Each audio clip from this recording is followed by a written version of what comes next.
Welcome to Division Playoff Week.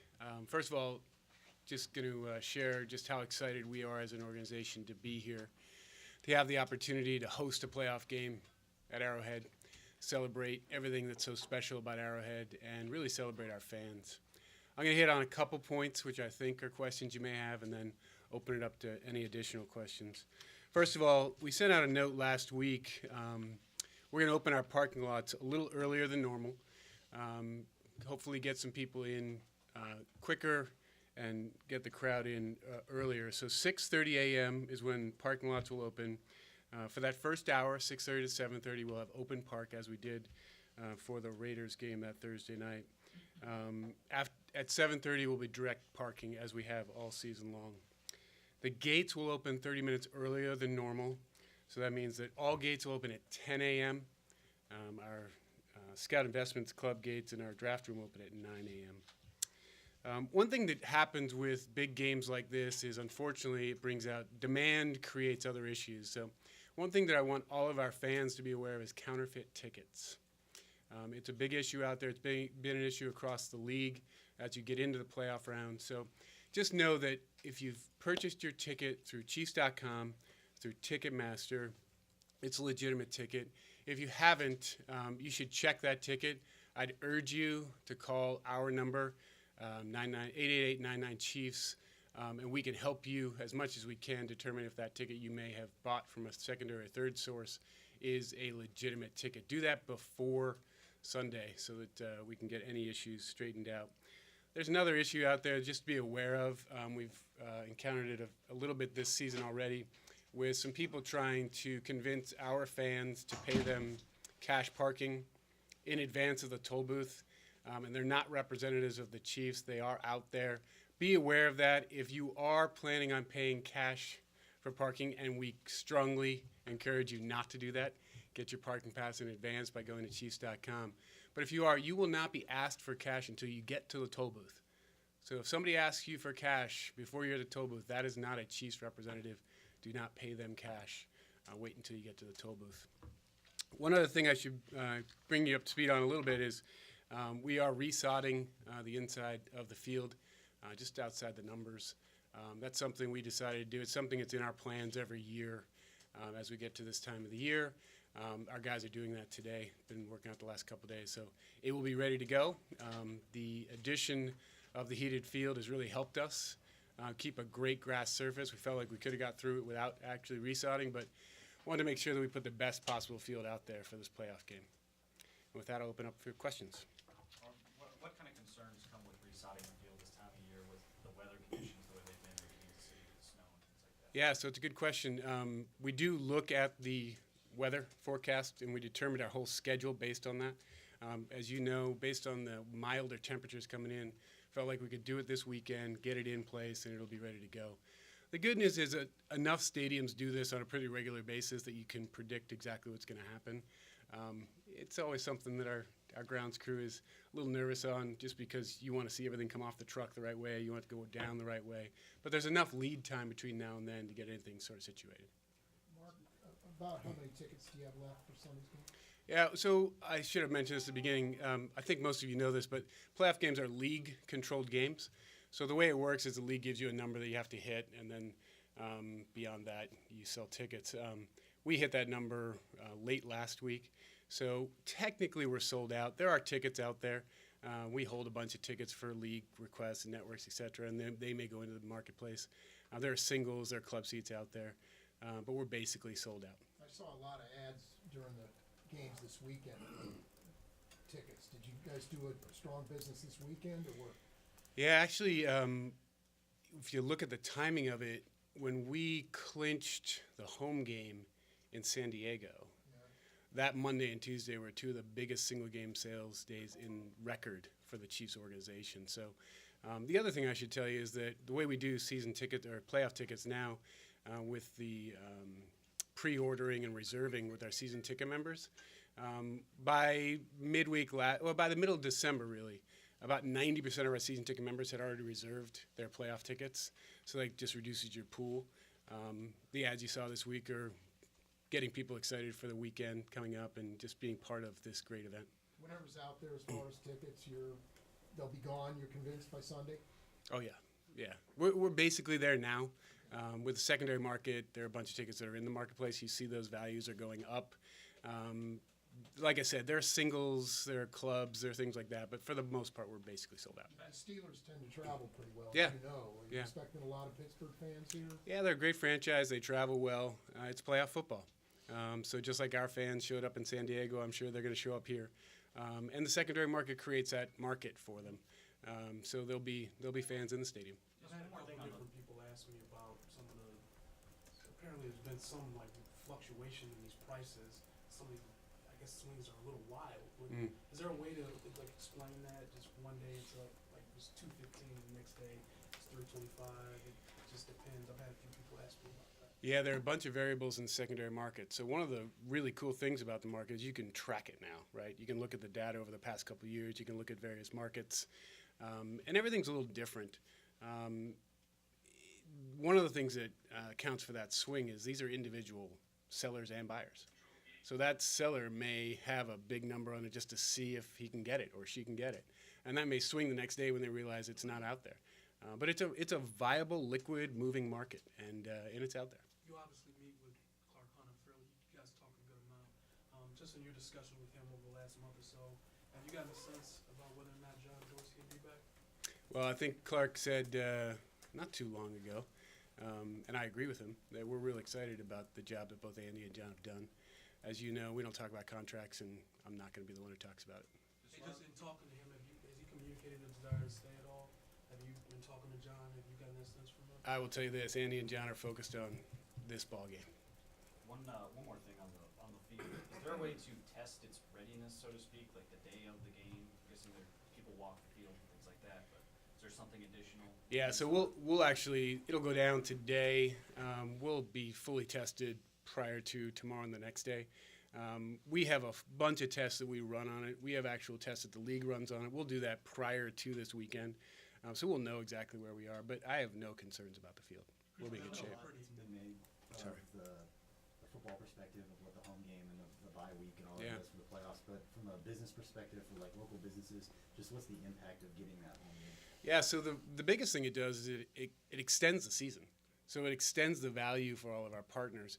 The other thing that it does, obviously, is it raises awareness. So that creates more value in being associated with us. It does create opportunities as well. You know, we've got great support from the University of Kansas Hospital, from Sprint, from Hy-Vee, from McDonald's, all our partners who've been with us the entire run. And I got to speak with them prior to the holidays, and I said, just enjoy this run. Have fun with it. You know, they're part of our family. They're part of our team. But the other thing it does is it creates opportunities to capitalize on this time frame. So we just did a deal the other day with Dick's Sporting Goods to be the presenting sponsor of our playoff run. And that's something that you only get if you're in it, right? So it's trying to take advantage of those opportunities, and it's trying to reward your partners. Mark, Chris you're, Ballard's you're, been one of you're a the Twitter follower, and I'm sure you've seen the video from the Raiders game. Steelers fans like their adult beverages. Are you concerned about any incidents in the stands with the earlier gate opening? You know, I think the best thing I can tell you there is that there are passionate fans out there. Steelers fans are passionate. Chiefs fans are passionate. We try to create the best environment at Arrowhead, and our fans do a good job of that. As I said at the time, one of the most important things we try to do is provide a safe environment. And with our staffing levels and with the way we proactively try to deal with these situations, we've been able to get ahead of them. One of the things we really focus on is being proactive and making sure people know that they can text us if there's an issue. We see issues before they start and try to diffuse them before they happen. Playoff football creates passion. There's going to be passion in our stands. It's something we're famous for, just how loud our fans are. We love that. We need that. I know our coaches and players thrive on that. So we want to support a very happy, very friendly, very safe environment, but there's going to be passion out there. Chris Ballard's been one of the more popular names out there. I don't expect you to comment about that, but just in your interactions with him, like on a daily basis, when you do see him, what have you taken away from those things? What's been your impression of Chris? I think Chris is a good example of a guy who's a team player. You know, you look at our entire organization, you look at everybody across the board, on the football side, ops side, coaching side, players. I'd like to say business staff as well. We're all in this together, and Chris is one of those guys. Mark, it's been 25 years now since you guys have won a home playoff game. Everybody likes to talk about the mystique of Arrowhead, but do you have to win a game like this to sort of solidify that or restore it, or? I don't know if you have to win games to solidify or restore the iconic nature of Arrowhead. I've said that many times that I got the good fortune of working at the National Football League and working for all for all the teams at the league. I've also had the good fortune of traveling to every single NFL market and being in all the stadiums that exist. And there's something special at Arrowhead. And playoffs will elevate that and amplify that. And we're excited to take advantage of that. You've talked to the players. You hear it from them that they're excited to play this game in front of our fans. They're excited about the advantage that Arrowhead brings to our football team. I mean, noise is a factor, and our fans are good at being loud. The 2010 season was the last time you guys hosted a home playoff game. What do you remember about that experience and the problems that maybe presented themselves the day of the game? Yeah, I think you learn from all of your experiences, good and bad. Obviously, I remember losing that game. I remember a good Ravens football team. But we also learn from that. And we'll look at all that as we go through the preparations. You've dealt with us long enough on the business side to know that we've been planning for this for quite some time. So this weekend was a great opportunity for us to sort of recharge, watch some great football, and get ready again. And meeting with some of the staff this morning, they're ready to go. All our plans in place. We're good to go. We've got everything, so all the boxes are checked, and we're just looking forward to Sunday. I know everybody complains about parking. Like, there's no perfect way to get everybody satisfied with parking. But one of the criticisms I've heard more prevalently this year is that there's been an overcomplication of the process. That it's slowed down because everybody has to stop and they have to make sure that their phone or their tickets scanned properly. Yeah. There's all these cones and things like that. What would be your response to those? Well, I would tell you that if you look at our parking experience and the feedback we've received from our fans throughout the year, we've gotten better every week. When you look at the feedback and the comments, they've become less and less or positive. So, yeah, as I said at the beginning, you learn every game. We'll learn something this weekend. But what we've learned over this season is to do just that, simplify everything. If you remember when I stood up here at the beginning of the year, one of the things I focused on was we're going to simplify this process. And I think we have. If you look at that Thursday night game when we opened the gates awful early, when you look at that Christmas game, we've had really good weekends where it's one of the more, inspiring moments when I get that text from a CEO in Kansas City who says, "Nice job," and they're talking about parking or traffic. And I received a lot of them. Now, I also receive a lot of texts and emails every single game from people saying, "I don't believe this happened." When you're dealing with 76,000 people, when you're dealing with a time frame of a few hours, you're going to have issues. Something's going to go wrong. And you'd be surprised at the things that can go wrong. We had an 18-wheeler pulled down Raytown Road prior to the Thursday night game and just decided that the only way to get on the 435 is to enter Gate 5. Think about that, right? So that becomes an email to me from a guy on Coal Mine Road saying, "Why is there traffic at Gate 5 this game?" This guy just did something that was really not real intelligent, and we had to reroute everything for a good half hour, 45 minutes to deal with that problem. So when I look at parking, when I look at traffic, when I look at it all, it's trying to simplify it. It's trying to get the majority of the people a very positive experience, and I'm proud of our team because we've done that. Mark, I know this is getting ahead of ourselves here, but I at least have that luxury. If there is an AFC Championship game at Arrowhead, Yeah. ticket sales, how are they going for that game? We'll be in great shape. No worries. Regarding parking, there's a pretty good bump for this game versus the regular season for the parking at the gate. Yeah. What's the motivation for that? Yeah, so I'll go back to what I said at the very beginning of the season. First of all, let's just talk about parking and prices. If a season ticket member bought season-long parking, their price stayed flat for the playoffs. So that's $30. So a season ticket member, season-long, paid the same price as they did. If you're buying parking in advance online, we raised it to $35. Pretty traditional across the industry, pretty traditional across Kansas City sports. And then what we did with cash parking is we raised it from $40 to $60. And I'll repeat exactly what I said in September. I don't want anyone to pay $60 to park here. Buy it in advance. The reality is we're creating the incentive so that people can get through the gates quicker, so that we can process them, and that impacts the majority of the fans. So that person who comes up and tries to pay parking creates a delay. That delay impacts that person who's waiting to get in. If we can eliminate that through passes, we're going to incent you to do that. Hey, Mark, did you guys learn anything from the Royals playoff run that maybe you could apply here to the Chiefs playoff? Well, you know, I won't say there are a lot of operational things just because they're so different. When you think about the timings and, you know, they have a great tradition over there with, I think they're getting more and more tailgating, but our tailgating is at a different level. So there are a lot of differences. Tough to learn a lot from that. We do talk to them about technology. We do talk to them about what they do with ticketing, what they do with security and safety measures. And we try to learn as much as we can. Every year we'll sit down with each of their departments and just talk about what you learn, what are the things we can use.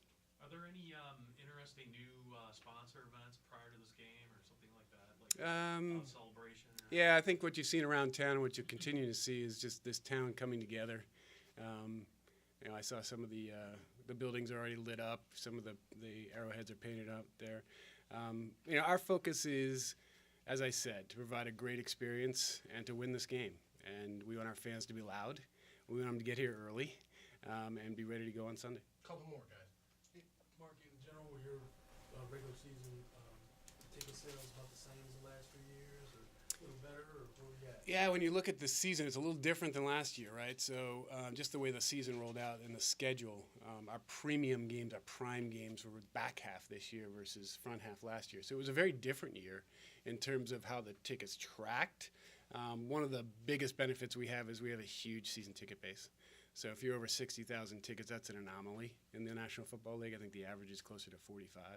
So that sort of levels everything out. But what we learned, to the question of what can you learn, we learned a lot this year about when your primetime games are in the time of the year. We've talked a lot over the years about November, December games being different than September, October games. So we learned a little bit about that. But if you look at all the things that we look at as indicators, you know, you've heard a lot about ratings this year in the National Football League, and you know, our ratings are down less than a point. I think it's 0.6% as of today. We were in the top 10 ratings in the National Football League the last 10 weeks of the season.